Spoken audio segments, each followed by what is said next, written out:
This is Happy Valley. Nothing from the outside world seemed to be able to really penetrate this valley, and there was a lot of innocence here, and people just, it was a very close-knit, tight community. Happy Valley was Happy Valley. It was a great place to raise children.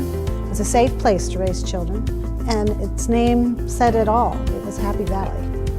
It is a strong community that comes together when needed. It is a friendly community, but with hindsight, this was a very naive community.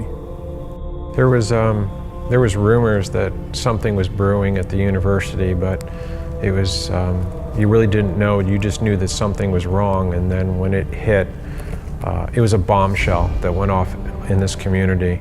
Jerry Sandusky, 68 years old, tonight convicted of 45 counts of child sexual abuse. The offender in this case was someone that was very prominent, someone who had done a lot of work with kids, not just here but around the state, and it became very difficult to believe that this could happen within our own community. And I think every community that goes through this probably goes through that same process of shock and disbelief. The reality of the statistics of what is happening in the world was happening right in your neighborhood, and it became scary.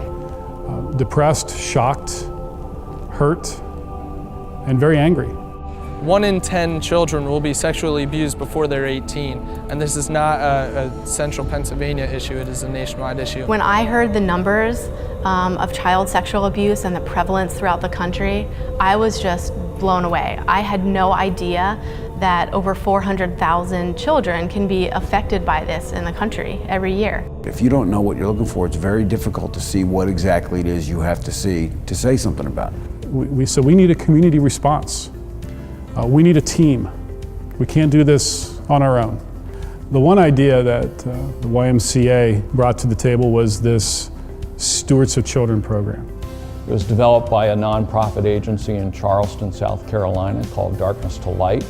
They're the best because they have an evidence-based curriculum, and frankly they've already trained over 500,000 people through other channels. The money that we raise at the Penn State Walk for Prevention goes directly towards Darkness to Light's Stewards of Children training program. That program trains adults in identifying, understanding, and reacting responsibly to child sexual abuse.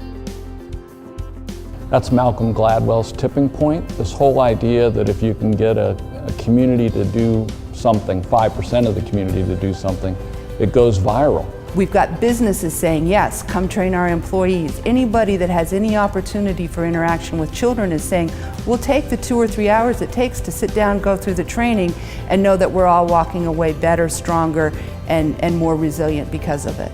This isn't just happening in our community. This is happening in every community across the country. And every community across the country needs to get involved and do something. Because statistically, you know somebody that's been affected by it. Somewhere in your family, somewhere in your community life, somewhere within your friendships, there is someone that has gone through this and needs to talk to somebody about it. Don't be afraid to talk about it. Do not underestimate.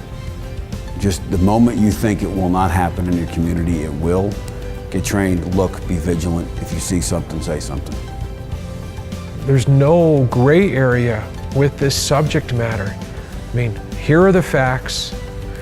This is reality. You need to wake up and realize that this is happening in your community. But yet you're here, you have an opportunity now to educate yourself and go back and make a difference in your community.